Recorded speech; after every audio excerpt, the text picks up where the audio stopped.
Hello नमस्कार, welcome आपके अपने YouTube channel learn India classes पर। रख हौसला वो मंजर भी आएगा, प्यासे के पास चलकर समंदर भी आएगा। रख हौसला वो मंजर भी आएगा, प्यासे के पास चलकर समंदर भी आएगा। थक कर ना बैठ ए मंजिल के मुसाफिर, मंजिल भी मिलेगी और मिलने का मज़ा भी आएगा। इसी के साथ हम अपनी आज की कक्षा की शुरुआत करते हैं। हम अपनी कक्षा में राजस्थान हिस्ट्री के क्वेश्चनों के बारे में पढ़ रहे हैं। हमारा आज का टॉपिक है चौहान वंश, चौहान वंश का इतिहास। तो इसी के साथ हम कक्षा की शुरुआत करते हैं। Let's start. फर्स्ट क्वेश्चन है, किस इतिहासकार ने चौहानों को ब्राह्मण वंश से उत्पन्न होना माना है? Number 1 doctor Bhandarkar, number 2 Cunningham, number 3 doctor Ojha, number 4 CB Ved. किस इतिहासकार ने चौहानों को ब्राह्मण वंश से उत्पन्न होना माना है? तो हमारा राइट आंसर आएगा 1 नंबर डॉक्टर भंडारकर ने चौहानों को ब्राह्मण वंश से उत्पन्न माना है। नेक्स्ट क्वेश्चन है, चौहान राजवंश के संस्थापक या शासक कौन थे? नंबर 1 पृथ्वीराज द्वितीय, number 2 Someshwar, number 3 Arnoraj, number 4 Vasudev. तो चौहान राजवंश के संस्थापक जो है वह वासुदेव थे। वासुदेव जो है वह शाकंभरी सांबर के चौहान माने जाते हैं और इन्हीं के द्वारा, इन वासुदेव के द्वारा ही सांबर झील का निर्माण करवाया गया था। सांबर झील का निर्माण किसने करवाया था? वासुदेव के द्वारा ही सांबर झील का निर्माण करवाया गया था। नेक्स्ट क्वेश्चन है, अजमेर नगर की स्थापना के पहले अजमेर के चौहानों की राजधानी कौन सी थी? Number 1 Sambhar, number 2 Nadol, number 3 Jalore, number 4 Ranthambore. तो अजमेर नगर की स्थापना के पहले अजमेर के चौहानों की राजधानी सांबर थी, और लेकिन जब अजमेर नगर को बसा दिया गया था तो चौहानों की नई राजधानी अजमेर बना ली गई थी और सांबर को अजमेर की राजधानी, चौहानों की राजधानी सांबर को वासुदेव ने बनाया था और सांबर झील का निर्माण भी वासुदेव के द्वारा करवाया गया था। नेक्स्ट क्वेश्चन है, राजस्थान के प्राचीन शहर शाकंभरी, अब इसे सांबर कहते हैं, को 7वीं शताब्दी में डैश नामक चौहान राजा ने बसाया था? Number 1 Vasudev, number 2 Samantdev, number 3 Someshwar, number 4 Vigrahraj. तो हमारा राइट आंसर आएगा 1 नंबर वासुदेव के द्वारा ही शाकंभरी को बसाया गया था। नेक्स्ट क्वेश्चन है, चंदन राज की रानी रुद्राणी जो पुष्कर में प्रतिदिन 1000 दीपक जलाकर भगवान महादेव की उपासना करती थी, किस वंश से संबंधित थी? नंबर 1 आबू के परमार, नंबर 2 गुजरात के सोलंकी, नंबर 3 जयपुर के कछवार, नंबर 4 शाकंभरी के चौहान। शाकंभरी के चौहान शासक चंदन राज की पत्नी थी रुद्राणी। यह रुद्राणी जो है वह चंदन राज की पत्नी थी और यह प्रतिदिन पुष्कर झील में 1000 दीपक जलाकर महादेव की उपासना करती थी। नेक्स्ट क्वेश्चन है, गुवक किस वंश का शासक था? Number 1 Chahamana, number 2 Kachhwaha, number 3 Pratihara, number 4 Hada. Guvaka जो है वह चहमान वंश का शासक था। गुवक चहमान वंश का शासक था और गुवक पहले जब चौहान वंश की स्थापना वासुदेव के द्वारा, जब चौहान वंश की स्थापना की गई थी तो उस समय जो चौहान थे वह गुर्जर प्रतिहारों के साथ मिलकर कार्य करते थे, लेकिन गुवक ने उन गुर्जर प्रतिहारों की अधीनता अस्वीकार कर दी और इसने अलग से अपना शासक प्रारंभ कर दिया। नेक्स्ट क्वेश्चन है, अजमेर का संस्थापक कौन था? Number 1 Vasudev, number 2 Guvak, number 3 Ajayraj, number 4 Arnoraj. तो अजमेर का संस्थापक अजयराज को कहा जाता है। नेक्स्ट क्वेश्चन है, श्री अजयपाल चौहान संस्थापक थे अलवर के, भरतपुर के, अजमेर के या चित्तौड़गढ़ के? राइट आंसर आएगा 3 नंबर अजमेर। अजमेर के शासक की अजयराज कह दो या अजयपाल कह दो। नेक्स्ट क्वेश्चन है, राजस्थान के किस चौहान शासक को जैनक द्वारा अपने पृथ्वीराज विजय ग्रंथ में पृथ्वी को चांदी की मुद्राओं से भर देने का श्रेय दिया जाता है? Number 1 Prithviraj first, number 2 Ajayraj, number 3 Arnoraj, number 4 Prithviraj द्वितीय। हमारा राइट आंसर आएगा 2 नंबर अजयराज। पृथ्वीराज विजय के 5वें खंड में बताया गया है कि अजयराज द्वितीय ने मालवा के राजा सुलहान के साथ मुसलमानों की भी हराया था और इसने उस समय पृथ्वी को चांदी के सिक्कों से भर दिया था। नेक्स्ट क्वेश्चन है, जयानाक रचित पृथ्वीराज विजय में एक शासक की प्रसन्नता में लिखा है कि उसने पुष्कर पर आक्रमण करने वाले 700 चालुक्यों को मार गिराया था। इसमें से उस शासक का नाम बताइए। नंबर 1 दुर्लभ राजा द्वितीय, number 2 Vigraharaja third, number 3 Prithviraj first, number 4 Prithviraj second. तो हमारा राइट आंसर आएगा पृथ्वीराज फर्स्ट। पृथ्वीराज विजय के 5वें खंड में बताया गया है कि पृथ्वीराज प्रथम ने 700 चालुक्यों को मारा था जो कि ब्राह्मणों को लूटने के लिए पुष्कर में आए थे। नेक्स्ट क्वेश्चन है, अजमेर के पास स्थित पुष्कर में ब्रह्मा मंदिर का निर्माण किसने करवाया? Number 1 Ajayaraja, number 2 Arnoraja, number 3 Vigraharaja चतुर्थ, नंबर 4 पृथ्वीराज चौहान। तो अजमेर के पास स्थित पुष्कर में ब्रह्मा मंदिर का निर्माण अर्णोराज के द्वारा करवाया गया था। अर्णोराज जो है वह अजयराज का पुत्र था और इसके द्वारा और अर्णोराज ने 1133 ईस्वी में गद्दी को संभाला था और इसी के द्वारा पुष्कर में ब्रह्मा मंदिर का निर्माण करवाया गया था। नेक्स्ट क्वेश्चन है, कटिबंध या कटिबांधव के नाम से कौन सा राजा प्रसिद्ध था? नंबर 1 धारावर्ष, नंबर 2 विग्रहराज चतुर्थ, नंबर 3 कुंभा, नंबर 4 सांगा। तो कवि बांधव के नाम से विग्रहराज चतुर्थ प्रसिद्ध था। नेक्स्ट क्वेश्चन है, ललित विग्रहराज के रचयिता सोमदेव किस चौहान शासक के दरबार में था? नंबर 1 विग्रहराज चतुर्थ Vishaldev, number 2 Prithviraj first, number 3 Someshwar, number 4 Arnoraj. तो ललित राज विग्रह के रचयिता सोमदेव जो है वह विग्रहराज चतुर्थ के दरबार में था और विग्रहराज चतुर्थ का जो समय है वह चौहानों के लिए सबसे अच्छा समय माना जाता है। नेक्स्ट क्वेश्चन है, नाटक ललित विग्रहराज की रचना की गई किसके द्वारा की गई थी? Number 1 Hemchandra Suri, number 2 Rajshekhar, number 3 Somendra, number 4 Chandbardai. तो ललित विग्रहराज ग्रंथ की रचना जो है वह सोमेंद्र के द्वारा की गई थी। नेक्स्ट क्वेश्चन है, विग्रहराज चतुर्थ की साहित्यिक रचना हरिकैली क्या है? भजन संग्रह, नाटक, कविता या धार्मिक ग्रंथ? तो विग्रहराज चतुर्थ की साहित्यिक रचना हरिकैली एक नाटक है और हरिकैली एक नाटक है जो कि विग्रहराज चतुर्थ के द्वारा लिखा गया है। नेक्स्ट क्वेश्चन है, हरिकैली नाटक की रचना किसने की थी? Number 1 Arnoraja, number 2 Ajayraj, number 3 Durlabhraj, number 4 Vigraharaja चतुर्थ। हरिकैली नाटक की रचना विग्रहराज चतुर्थ के द्वारा की गई थी। नेक्स्ट क्वेश्चन है, किस चहमान या चौहान शासक ने 12वीं शताब्दी में विशलपुर की रचना की थी? नंबर 1 उदय सिंह द्वितीय, नंबर 2 राणा सांगा, नंबर 3 राणा हमीर सिंह, नंबर 4 है विग्रहराज चतुर्थ। तो किस चौहान शासक ने की थी? विग्रहराज चतुर्थ के द्वारा ही विशलपुर की स्थापना की गई थी। नेक्स्ट क्वेश्चन है, किस शासक के राज्यकाल में दिल्ली शिवालिक स्तंभ अभिलेख उत्कीर्ण करवाया गया था? नंबर 1 पृथ्वीराज द्वितीय, नंबर 2 पृथ्वीराज तृतीय, नंबर 3 अर्णोराज, नंबर 4 विग्रहराज चतुर्थ। तो विग्रहराज चतुर्थ के समय दिल्ली शिवालिक स्तंभ अभिलेख उत्कीर्ण करवाया गया था। नेक्स्ट क्वेश्चन है, किस चौहान शासक द्वारा ज्वालीपुर को ज्वालापुर परिवर्तित किया गया था? जगतदेव, विग्रहराज चतुर्थ, देवदत्त या अर्णोराज? तो विग्रहराज चतुर्थ के द्वारा ही ज्वालीपुर को ज्वालापुर रूप में परिवर्तित किया गया था। नेक्स्ट क्वेश्चन है, विख्यात स्मारक 2.5 दिन का झोपड़ा या तत्कालीन संस्कृत महाविद्यालय का निर्माण किसके द्वारा किया गया था? नंबर 1 विग्रहराज चतुर्थ, number 2 Prithviraj first, number 3 Arnoraj, number 4 Ajayraj. तो 2.5 दिन का झोपड़ा जो कि एक संस्कृत महाविद्यालय थी, इसका निर्माण विग्रहराज चतुर्थ के द्वारा करवाया गया था। हम अपनी कक्षा में राजस्थान हिस्ट्री में विगत वर्षों में जो क्वेश्चन आए हुए हैं ना उनके बारे में ही बात करते हैं। यह क्वेश्चन पिछले कई एग्जामों में आए हुए हैं और हम यही क्वेश्चन अपनी कक्षा में लगातार कर रहे हैं। हमारा नेक्स्ट क्वेश्चन है, 2.5 दिन का झोपड़ा मूलतः था? नंबर 1 मस्जिद, नंबर 2 संस्कृत कॉलेज, नंबर 3 दरगाह, नंबर 4 राजप्रसाद। जो 2.5 दिन का झोपड़ा जो है वह एक संस्कृत कॉलेज था। नेक्स्ट क्वेश्चन है, 2.5 दिन का झोपड़ा अवस्थित है? नंबर 1 अजमेर में, number 2 Dungarpur, number 3 Jhalawar, number 4 Jhalra Patan. तो 2.5 दिन का झोपड़ा अजमेर में स्थित है।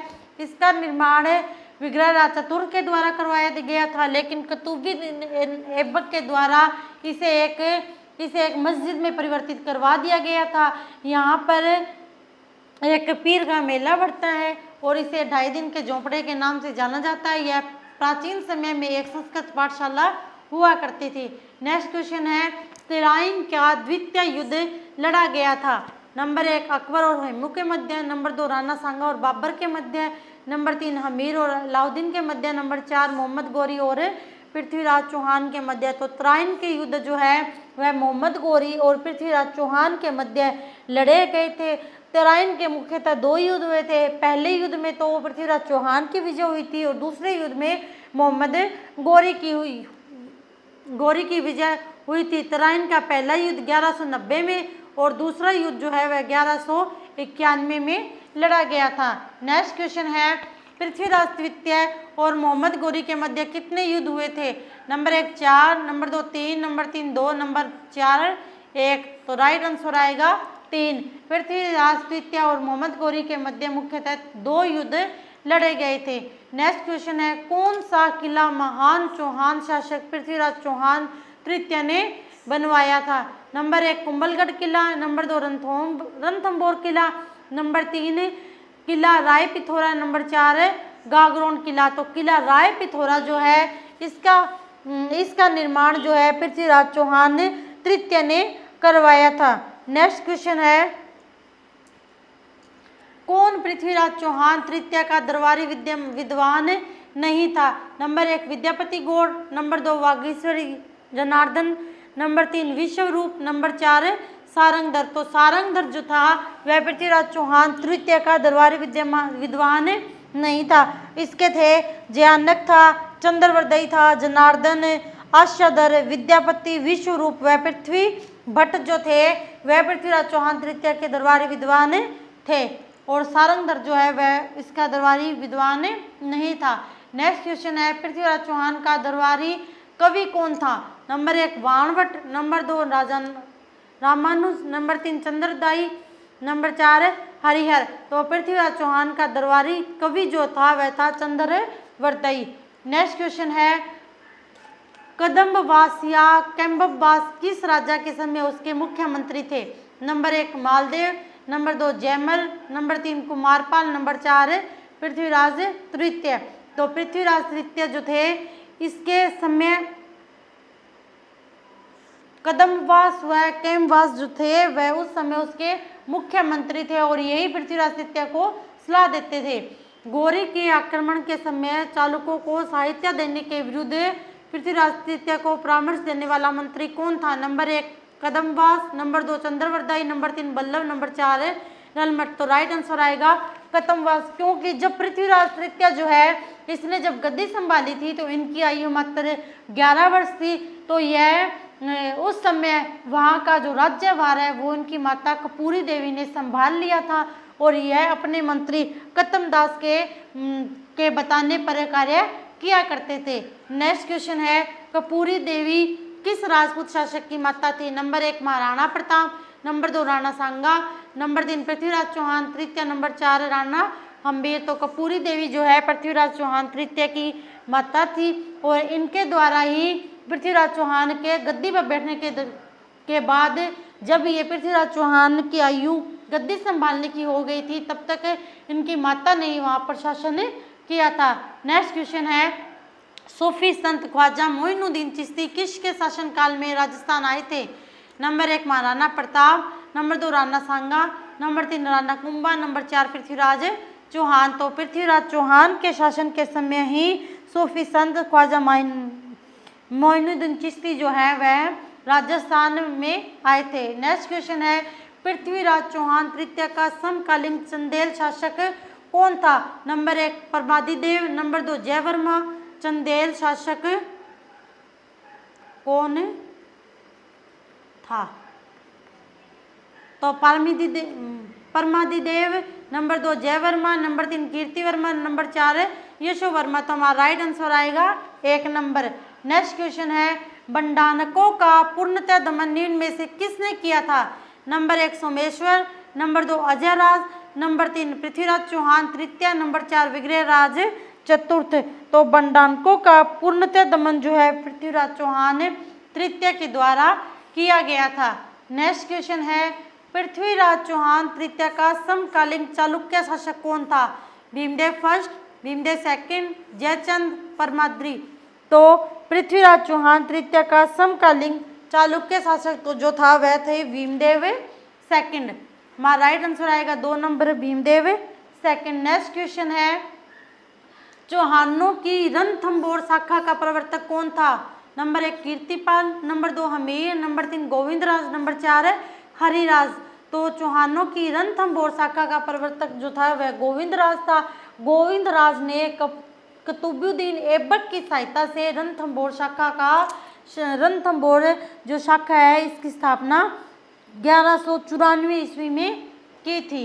नेक्स्ट क्वेश्चन है, रणथंभौर के सुल्तान हमीर चौहान की किस वर्ष दिल्ली के सुल्तान जलालुद्दीन खिलजी की सेना के साथ प्रथम बार मुठभेड़ हुई थी? नंबर 1 1190, नंबर 2 1192, नंबर 3 1299, नंबर 4 1301 ईस्वी। तो हमारा राइट आंसर आएगा 1290 ईस्वी में हमीर चौहान और जलालुद्दीन खिलजी के मध्य प्रथम मुठभेड़ हुई थी। नेक्स्ट क्वेश्चन है, रणथंभौर के किस चौहान नरेश के सेनापति ने झाई के निकट जलालुद्दीन खिलजी को हराया था?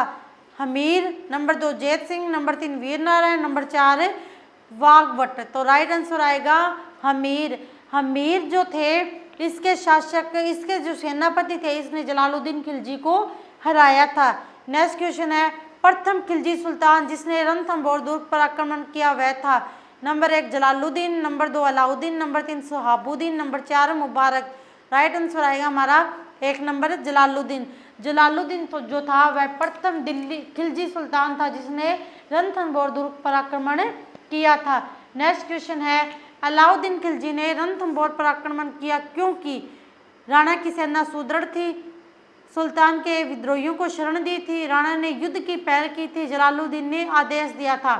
सो सुल्तान के विद्रोहियों की को शरण दी थी। रणथंभौर के शासक जो हमीर देव है इसने दिल्ली सुल्तान के जो विद्रोही थे मोहम्मद शाह और के हेरबू, इन दोनों को शरण दी थी, जिसकी वजह से रणथंभौर के ऊपर अलाउद्दीन खिलजी ने आक्रमण किया था। नेक्स्ट क्वेश्चन है, हमीर ने सुल्तान अलाउद्दीन खिलजी के किस विद्रोही सेनापति को रणथंभौर दुर्ग में शरण दी थी? नंबर 1 अमीर खां, नंबर 2 मीर अलाबंद खां, नंबर 3 मीर जुबैर खां, नंबर 4 मीर मोहम्मद शाह। मीर मोहम्मद शाह व के हेरबू के हरबू, इन दोनों को हमीर ने शरण दी थी, जिसकी वजह से अलाउद्दीन खिलजी ने रणथंभौर दुर्ग पर आक्रमण किया था। नेक्स्ट क्वेश्चन है, रणथंभौर का युद्ध सन 1301 ईस्वी में निम्न में से किसके मध्य हुआ था? नंबर 1 मोहम्मद गोरी और पृथ्वीराज, नंबर 2 अलाउद्दीन खिलजी और हमीर, नंबर 3 अलाउद्दीन खिलजी और रतन सिंह, नंबर 4 बाबर या राणा सांगा। तो रणथंभौर का युद्ध 1301 ईस्वी में अलाउद्दीन खिलजी व हमीर के मध्य हुआ था। मोहम्मद गोरी और पृथ्वीराज के मध्य तो जो युद्ध है वह तो तराइन का युद्ध था, और कब हुआ था? 1190 और 91 में।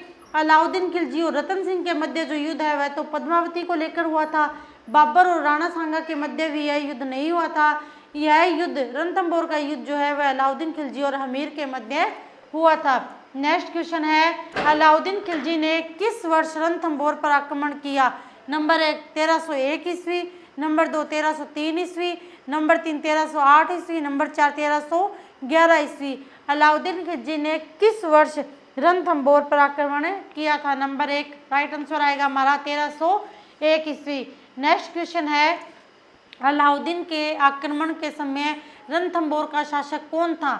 Number 1 Hamir, number 2 Ratan Singh, number 3 Bhim Singh, number 4 रत्तीपाल। रत्तीपाल जो है वह हमीर का सेनापति था। अलाउद्दीन खिलजी के आक्रमण के समय रणथंभौर का शासक हमीर था। नेक्स्ट क्वेश्चन है, हमीर के किन 2 मंत्रियों की गद्दारी से रणथंभौर का पतन त्वरित हुआ? नंबर 1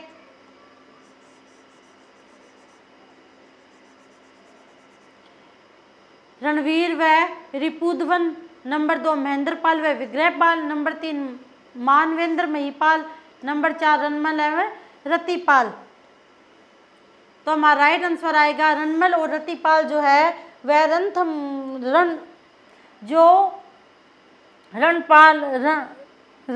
रणमल और रतिपाल जो है यो इनको अलाउद्दीन खिलजी ने शरण दे दी थी, यानी कि अलाउद्दीन खिलजी ने इन्हें इन दोनों को लालच दे दिया था कि अगर तुम मुझे अपने राजा को छोड़कर अगर मेरी सेना में आते हो तो मैं तुम्हें इतनी मुद्राएं वगैरह कुछ भी अनेक प्रकार का लालच दे दिया था, जिससे कि इन दोनों ने हमीर के साथ विश्वासघात कर दिया था, जिससे कि रणथंभौर का पतन त्वरित हुआ था।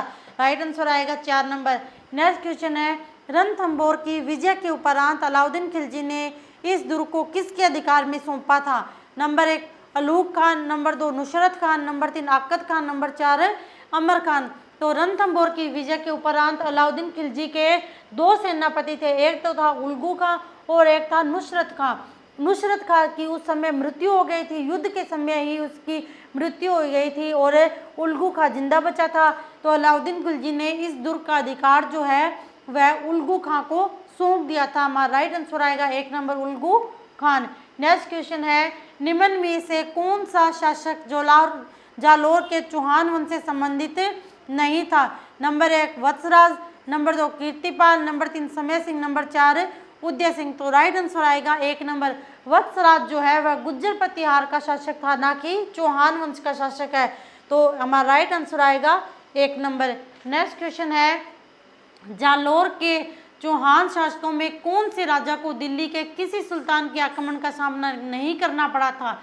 नंबर 1 उदय सिंह, नंबर 2 कान्हड़ देव, नंबर 3 वीरम देव, नंबर 4 चाचिंग देव। चाचिंग देव जो है उस समय दशरथ शर्मा के अनुसार उदय सिंह के पुत्र चाचिंग देव ने राज्य की सीमा को बढ़ाया और उस समय दिल्ली के शासक थे नसीरुद्दीन मोहम्मद और बलवान थे और उन्होंने इसे किसी भी प्रकार से सताने का साहस नहीं किया था। नेक्स्ट क्वेश्चन है जालोर के अलाउद्दीन का समकालिक शासक कौन था? नंबर 1 शीतल देव, नंबर 2 कान्हड़ देव, नंबर 3 महलक देव, नंबर 4 विशल देव। तो जालोर के अलाउद्दीन का समकालिक शासक जो था कान्हड़ देव था और कान्हड़ देव और अलाउद्दीन के मध्य काफ़ी लंबे समय तक 1305 ईस्वी से लेकर 1311 ईस्वी तक दीर्घकालीन संघर्ष चलता रहा था। नेक्स्ट क्वेश्चन है निम्न में से किस राजस्थानी ग्रंथ में अलाउद्दीन खिलजी की जालोर विजय का विवरण मिलता है? नंबर 1 कान्हड़ देव प्रबंध, नंबर 2 कुमार रासो, नंबर 3 अचलदास की चिरी वचनिका, नंबर 4 विरुद्ध छिहत्तरी। तो हमारा राइट आंसर आएगा 1 नंबर कान्हड़ देव प्रबंध में अलाउद्दीन खिलजी के जालोर विजय का वर्णन मिलता है। नेक्स्ट क्वेश्चन है अलाउद्दीन खिलजी ने किस दुर्ग को जीतकर उसका नाम खेराबाद रखा था? नंबर 1 सिवाना दुर्ग, नंबर 2 जोधपुर दुर्ग, नंबर 3 रणथंभौर, नंबर 4 चित्तौड़। तो अलाउद्दीन खिलजी ने सिवाना दुर्ग का नाम जो है वह खेराबाद रखा था, चित्तौड़गढ़ दुर्ग का नाम तो खिजराबाद रखा था। नेक्स्ट क्वेश्चन है फरिश्ता के अनुसार अलाउद्दीन खिलजी का जालोर पर द्वितीय आक्रमण किस वर्ष हुआ था? नंबर 1 1306 ईस्वी, नंबर 2 1308, नंबर 3 1310, नंबर 4 1311 ईस्वी। फरिश्ता के अनुसार अलाउद्दीन खिलजी का जालोर पर द्वितीय आक्रमण 1311 ईस्वी में हुआ था, जिसमें कि अलाउद्दीन खिलजी की विजय हुई थी और अलाउद्दीन खिलजी के द्वारा जालोर दुर्ग को जीत लिया गया था। नेक्स्ट क्वेश्चन है जालोर पर सोननगरा चौहानों ने किसे पराजित कर अपना अधिकार किया? नंबर 1 परमार, नंबर 2 प्रतिहार, नंबर 3 राठौड़, नंबर 4 चालुक्य। तो हमारा राइट आंसर आएगा 1 नंबर परमार। जालोर पर सोनगरा चौहानों ने परमार को जीतकर वहाँ पर अपना अधिकार स्थापित किया था। नेक्स्ट क्वेश्चन है कोटा का नाम किसके नाम पर रखा गया? नंबर 1 भील शासक कोटिया, नंबर 2 जयपुर के शासक कोटमल, नंबर 3 बूंदी के शासक कोटिया राज, नंबर 4 कोटा राजा। तो कोटा का नाम जो है वह भील शासक कोटिया के नाम पर कोटा रखा गया था। भील शासक कोटिया के नाम पर कोटा रखा गया था। नेक्स्ट क्वेश्चन है हुंजा नामक घोड़ा किसका था? नंबर 1 मेवाड़ का राणा प्रताप, नंबर 2 बूंदी के उमेद सिंह, नंबर 3 आमेर के मान सिंह, नंबर 4 मारवाड़ के मालदेव। बूंदी के उमेद सिंह के पास हुंजा नामक घोड़ा हुआ करता था और इसे मराठों ने, यह घोड़ा इनाम में इराकी घोड़ा था, ये हुंजा घोड़ा है वह इराकी घोड़ा था और मराठों के द्वारा बूंदी के उमेद सिंह को दिया गया था। हमारा नेक्स्ट क्वेश्चन है, निम्नलिखित में से कौन सी पुस्तक चौहानों के इतिहास के बारे में जानकारी का स्रोत नहीं है? नंबर 1 सुरजन चरित्र, नंबर 2 हमीर महाकाव्य, नंबर 3 हरिश्चरित्र, नंबर 4 पृथ्वीराज विजय। तो चौहानों के इतिहास के बारे में हरिश्चरित्र नामक जो पुस्तक है वह किसी भी प्रकार की जानकारी नहीं देती है। इसमें तो हर्षवर्धन के जीवन चरित्र का वर्णन किया गया है। इसी के साथ हमारी आज की कक्षा समाप्त होती है। अगर आपको हमारी कक्षा अच्छी लगी है तो कक्षा को लाइक करें, चैनल को सब्सक्राइब करें। Okay, thanks. जय हिंद, जय भारत।